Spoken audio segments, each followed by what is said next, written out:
के अंदर क्या आ जाता है, घमंड आ जाता है ना। वो क्या करते हैं, अपने से छोटों को कुछ समझते ही नहीं है कि अगर कोई उनके पास जाके खड़ा हो तो अरे थोड़ा दूर होकर के खड़ा हो, या अपने वर्कर्स से भले ही उनसे काम लेकर के उन्हें पैसे दे रहे हैं पर भी उन्हें ये जता करके देते हैं कि पता नहीं क्या उनके ऊपर एहसान कर रहे हैं या क्या कर रहे हैं। तो मेन चीज आज हम यही सीखते हैं कि प्रभु को ऐसा नहीं है कि धन, अगर आपके पास धन आ रहा है तो उससे कोई आपत्ति है। परमेश्वर अपने लोगों को राजा बनाता था, दाऊद को राजा बनाया चरवाहे से चुन करके। तो प्रभु कोई ऐसे धन का विरोध नहीं कर रहा है, लेकिन प्रभु किस चीज का विरोध कर रहा है कि तुम्हारे पास अगर धन आ रहा है तो तुम उसको क्या कर रहे हो, अपने तो तुम ऐश मौज कर रहे हो, लेकिन तुम ना दूसरों की भलाई कर रहे हो। जैसे कल हमने पढ़ा था कि जो भलाई करना जानता है वो भलाई अगर नहीं करता है तो ये उसके लिए पाप है। तो धनवान जो है वो जानते तो हैं कि हम अगर पुण्य करते हैं हमारे लिए पुण्य है, हम किसी की मदद करें, लेकिन वो फिर भी नहीं करते। क्या है, उनके लिए पाप है। उनको खुदा ने इतना दे रखा है, अगर वो करते हैं तो अच्छी बात है उनके लिए।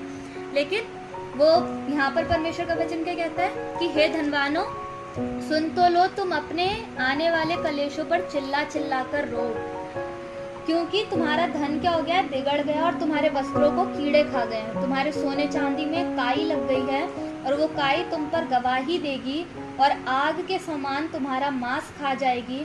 तुमने अंतिम युग में धन बटोरा है। मतलब कि भाई कि वो अपनी पूरी जिंदगी इन सब चीजों की चिंता करते रहे, अपने पैसे की, अपने सोने चांदी की, और अपनी मतलब हर एक चीज की, अपने वस्त्रों की कि हम अच्छे से अच्छा पहने। लेकिन उनके सही चाल चलन की वजह से नहीं चलने की वजह से क्या हो रहा है, उनका जो सब चीज है वो परमेश्वर क्या कह रहा है कि उनमें कीड़े लग जाएंगे। तुम्हारे वस्त्रों में कीड़े लग जाएंगे, तुम्हारा धन बिगड़ जाएगा, तुम्हारे सोने चांदी में काई लग जाएगी, और तुम्हारी आग के समान तुम्हारा मांस खा जाएगी। वो काई तुम पर गवाही देगी। मतलब कि तुम्हारा मांस तक, तुम्हारा शरीर जिसके पीछे तुम लगे रहते हो वो भी क्या हो जाएगा, खराब हो जाएगा। क्योंकि क्या किया है तुमने, अंतिम युग में धन बटोरा। मतलब कि धन को ही अपना सब कुछ बना करके रख लिया है ना। और देखो जिन मजदूरों ने तुम्हारे खेत काटे, उनकी वो मजदूरी जो तुमने धोखा देकर रख ली चिल्ला रही है, और लबने वालों की दोहाई सेनाओं के प्रभु के कानों तक पहुंच गई है।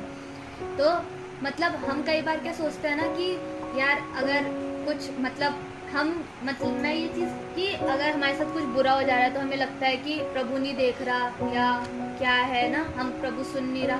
लेकिन प्रभु क्या करते हैं, हमारी हर एक चीज को सुनते हैं। जैसे पापा के कई पैसे कितने लोग रोक देते हैं, देते नहीं है, लेकिन हम बाद में क्या देखते हैं, उनके साथ कुछ अच्छा नहीं होता है ना। जैसे मैं काठ गोदाम का देखा, काठ गोदाम वाले अंकल, उनका क्या हुआ, आपके पैसे रोके उन्होंने, उसके कुछ टाइम बाद उनका एक्सीडेंट हो गया, हाथ फ्रैक्चर हो गया। फायदा तो कुछ हुआ नहीं ना उनको। दूसरे लोग बता रहे कि उनका फ्रैक्चर हो गया, उनका एक्सीडेंट हो गया, वो कार सही कराने आए थे अपनी, कार भी आगरा गई उनकी कार, और आगरा से आते टाइम उनकी कार भी ठुक गई। तो मतलब वही है ना, अगर प्रभु के लोगों को या जो लोग नीचे हैं, हम लोग उतने कोई हाई क्लास नहीं है, तो अगर हम लोग की कोई नुकसान पहुंचाता है तो क्या करता है, परमेश्वर देखता है और परमेश्वर उसका पलटा लेता है। तो इसलिए हमें भी, अगर खुदा हमें कल के दिन में बढ़ाता है तो हमें इस भय के साथ रहना है कि अगर हमारे पास धन भी आ रहा है ना तो हम किसी की मदद कर सकते हैं तो करें। अगर हम किसी से काम ले रहे हैं तो हम उसके पैसों को काटने की नहीं सोचे कि हम इसके पैसे काट लें, क्योंकि खुदा देखता है वो चीज़। वो मेहनत अगर कर रहा है तो उसको उसकी मजदूरी मिलनी चाहिए। और लिखा है तुम पृथ्वी पर भोग विलास में लगे रहे और बड़ा ही सुख होगा। तुमने इस दिन वध के दिन के लिए अपने हृदय का पालन पोषण करके उसको मोटा ताजा किया। तुमने धर्मी को दोषी ठहराकर मार डाला, वो तुम्हारा सामना नहीं करता।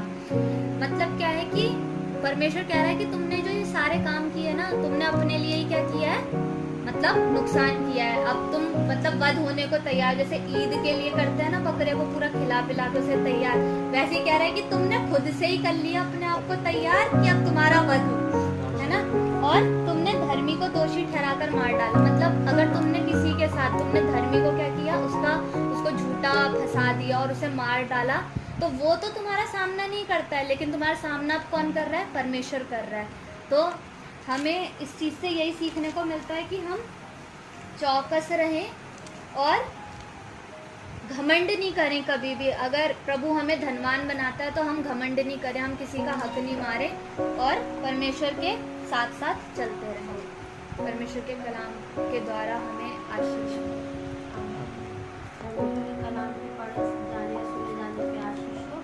जेड़े रख दे ईमान यसुना ते,